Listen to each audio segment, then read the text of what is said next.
با سلام، من محمد رضا اسدزاده از آکادمی و مؤسسه آموزشی زن ویژن ایران از تبریز. مدلی که امروز میخوام براتون طراحی کنم یه نوع توری بافته هست که این رو روی یک انگشتر قرار میدیم. خب برای شروع کار یک رینگ ریل، حالا به سایز 59 انتخاب میکنم و میام در through finger یک آفست به اندازه 0.7 میلیمتر ایجاد میکنم. میایم در ساید ویو یک لاین به صورت دو طرفه، البته کواد اسنپ رو فعالش میکنم، به اندازه 3 میلیمتر که ما اینجا میایم 1.5 رو وارد میکنیم. بعد با آرک دایرکشن یک کمانی رو به این صورت رسم میکنم.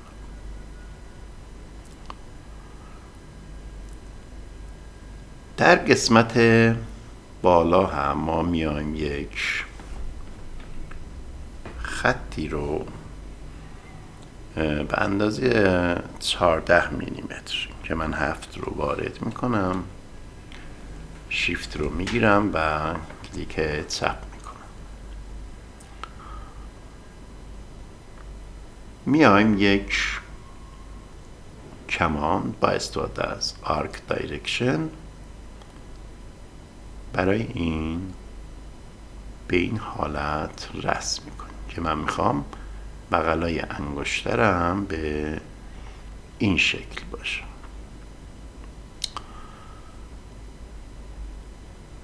حالا میایم با استفاده از curve from to view این دوتا رو انتخاب میکنیم و این رو منتقل میکنیم به شکل همین کروی که رسم کردیم و این رو میرورش میکنم نسبت به X. میام با سویپ تو دو تا ریل رو انتخاب میکنم، این کمان رو هم به صورت به عنوان پروفایل و اینتر. خب این انگشتریه که ما در این حالت قسمت رویش رو طراحی کردیم. خب من میام در شید ویو. حالا قبل از اینکه این رو ما ادامه طراحی رو داشته باشیم میام این سیمی که روی سرفیس هستش میاریم میذاریم این قسمت پای. رینگ ریل رو حالت مخفی همه کروها رو انتخاب میکنیم و دیلیت. خب میایم با استفاده از offset on surface offset curve on surface حالا به یک رنگ دیگه به اندازه 0.5 میلیمتر. حالا همین رو شما میتونین میرورش کنین و یا از اون برم همین کار رو انجام بدین که من میام میرورش میکنم نسبت به X. میایم در ساید ویو و با استفاده از ابزار اکسترکت آیزو کرو حالا توگلش میکنیم تقریبا تا این قسمت.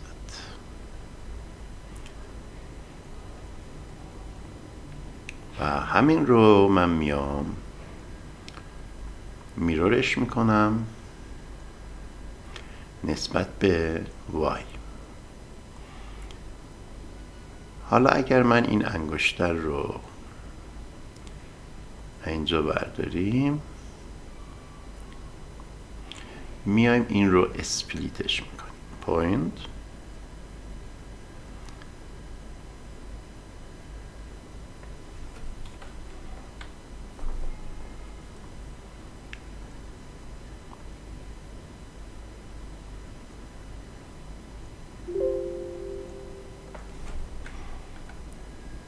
حالا میتونم من این رو تریمش کنم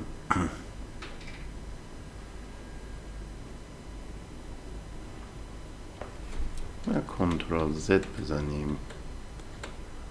بهتره که همون تریم کنیم. خب این گزینه رو بر روی یس قرار میدم.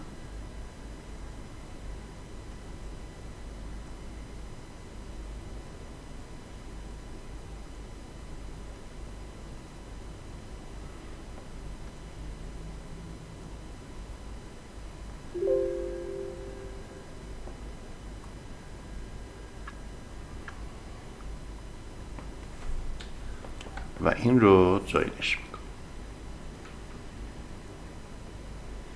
حال صفحمون رو میاریم و این رو اسپلیتش میکنیم.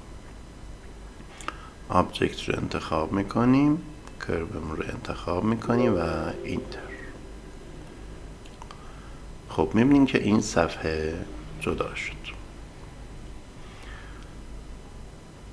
رینگ رید رو میارم من، این رو اکسترادش میکنیم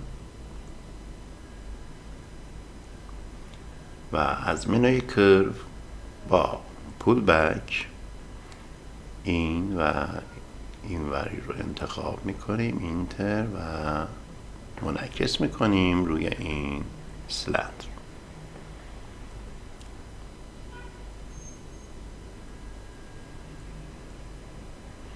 خب میام یک کرو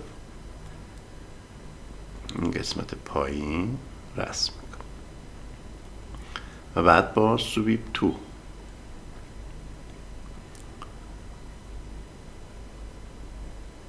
یک سرفیس این ور تشکیل میدیم و همین رو میرورش میکنیم نسبت به X به این حالت.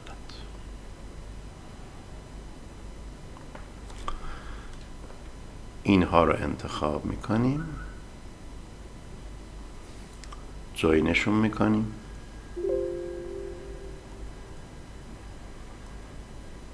و آفست میکنیم به سمت داخل به اندازه 0.7 میلیمتر.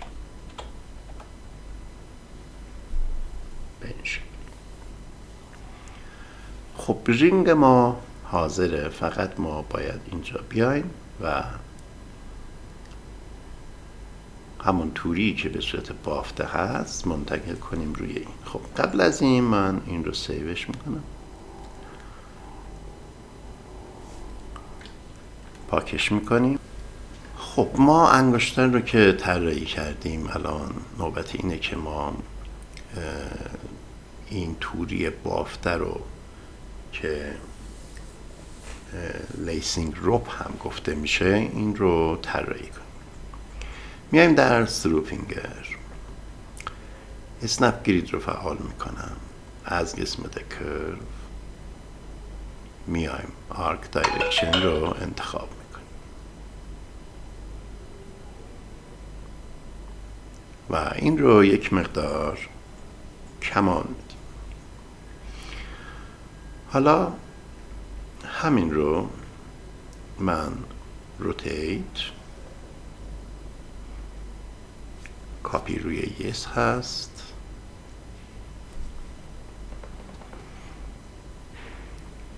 و به این صورت میایم ما این رو میچرخم. حالا من میام کاپی رو فعالش میکنم، اسنپ گرید رو غیر فعالش میکنیم و میایم برای این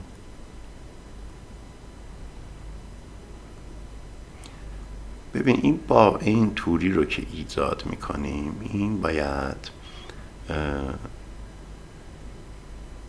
تو رفتگی داشته باشه با اون یکی که ما رسم میکنیم، یعنی اون بالایی با زیری حتما تو رفتگی داشته باشه. خب ما میایم همین رو میرورش میکنیم نسبت به وای و همش رو جوینش میکنیم. حالا میایم در لوکینگ دان و از این یک کپی به اندازه 1 میلیمتر و به اندازه 1 میلیمتر هم به سمت راست و یا چپ حرکت میدیم. وقتی در سروفینگر این رو نگاه کنیم میبینیم که به این صورت هست و دقت کنیم که این اولین کروی که میکشیم این محور وای از مرکز این رد بشه. خب میایم در لوکینگ دان از منوی ترانسفورم ابزار اری لاینر به تعداد 10 تا به فاصله 2 میلیمتر شیفت رو میگیریم و این رو گسترشش میدیم. حالا میایم همین رو ما میرورش میکنیم به این حالت و کلش رو انتخاب میکنیم و روتیت میکنیم. روتیت هم روی یس قرار داشته باشه به اندازه 90 درجه.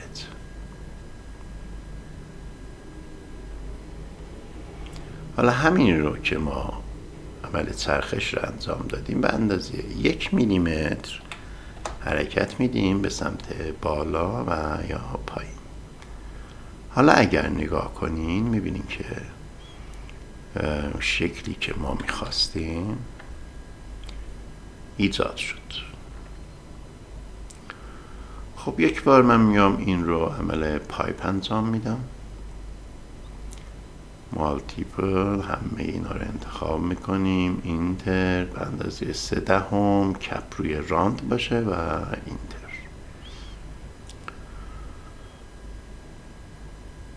خب یک بار هم چک میکنیم، بله اینا همشو با هم تو رفتگی داره.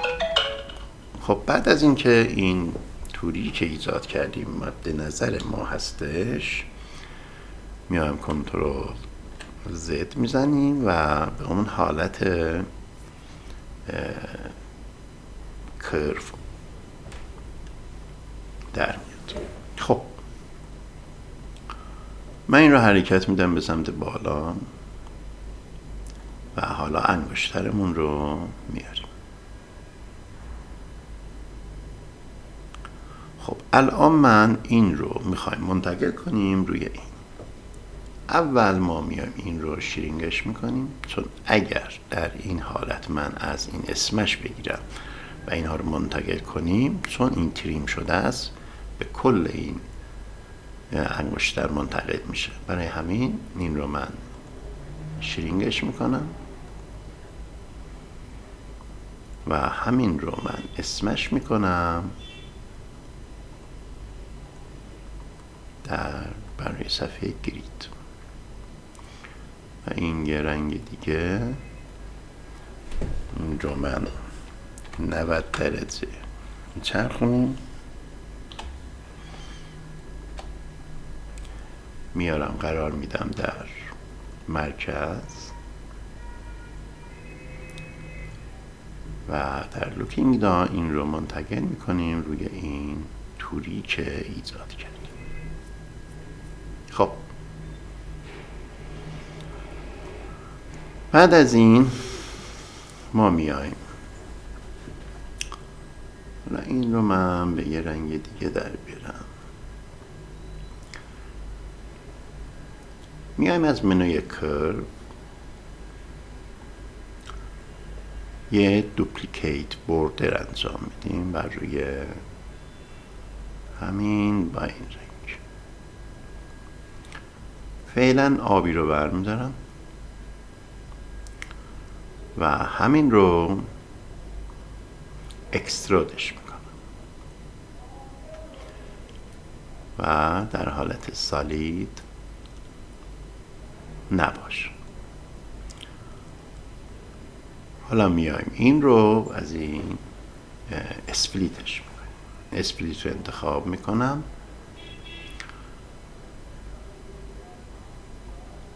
توریا رو انتخاب میکنیم. اول اسپلیت رو، بله دیگه. حالا بعد اینکه اسپلیت رو انتخاب کردیم توریا رو انتخاب میکنیم، اینتر رو میزنیم، این آبجکت رو به عنوان کاتر و اینتر رو میزنیم. خب میبینیم که این برش خورد.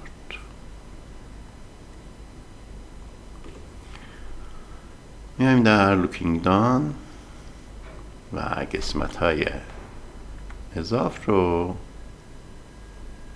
حذفش میکنیم.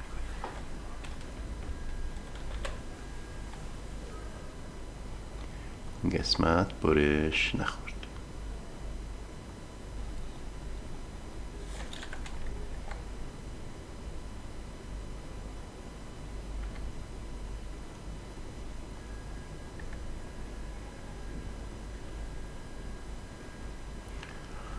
خب این رو دوباره ما برش میزنیم، اسپلیت رو انتخاب میکنم، آبجکت و اینتر و این رو به عنوان کاتر.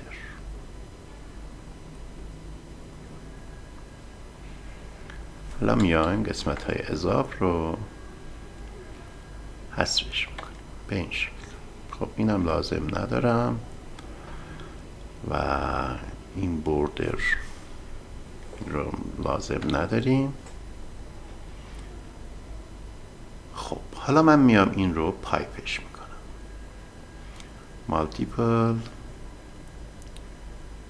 اینتر 0.3 میلیمتر کپ روی راوند. خب این هم از این شکل. باز هم ما اینجا به کرو احتیاجی نداریم. حالا به یه رنگ دیگه در میاریم، لایه دیگه، که اگر اشتباهی رخ داد دوباره ما از اون استفاده کنیم. یه صفحه آبی رو میاریم، میایم از ترانسفورم، فلاو الانگ سرفیس، آبجکتمون رو انتخاب میکنیم، اینتر رو میزنیم،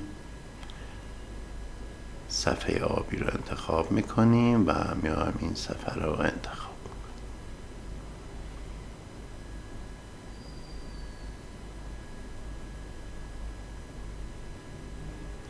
و صبر میکنیم که اینها منتقل شن روی صفحه مورد نظر. خب اینها یک مقدار بالاترن، من اینا رو انتخاب میکنم و این رو یک مقدار میاریم پایین تر. حالا اگر دایرکشن در حالت برعکس باشه، البته ما اینجا هیستوریای ما غیر فعال هستش، کنترل زد میزنم و کنترل زد، هیستوریا رو فعالش میکنیم. بعد میایم اینها رو منتقل میکنیم، اینتر، صفحه رو انتخاب میکنیم و باز هم تارگت سرفیس رو انتخاب میکنیم و منتظر میمونیم تا این منتقل شه روی این صفحه. خب بعد از اینکه منتقل شد الان من میتونم اینها رو انتخاب کنم. این صفحه رو از انتخاب خارجش کنیم. میبینیم که این کرف ها یک مقدار بالاترن. حالا این اگر برعکس حرکت کرد ما این حرکت رو میایم در جهت برعکس انجام میدیم. خب میبینیم که این کرو ها اومدن و حالا من سبز رو برش میداریم.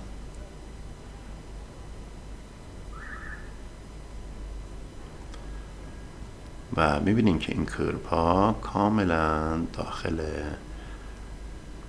این صفحه هستن، انگشتر ما هستن و هستن بیرون، چه از طرف داخل و چه از طرف بیرون.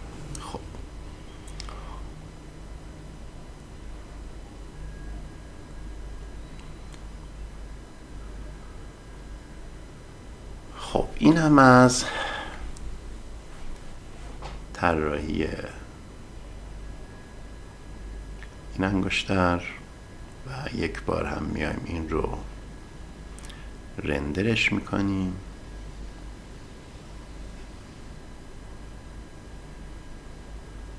و این هم رندر شده کاره. ببینین ما در وهله اول که اومدیم توریا رو رسم کردیم، اگر اندازه این توری ها بزرگ باشه لازم نیست دوباره بیاین همون پترن رو ما طراحی کنیم. همون پترن رو شیفت رو میگیریم و اسکیلش میکنیم، کوچیک‌تر میکنیم و دوباره میایم پایپ ها رو ایجاد میکنیم اگر فاصله هایی که بخوایم کمتر باشه، که این فاصله برای این انگشتر خب مناسب هستش.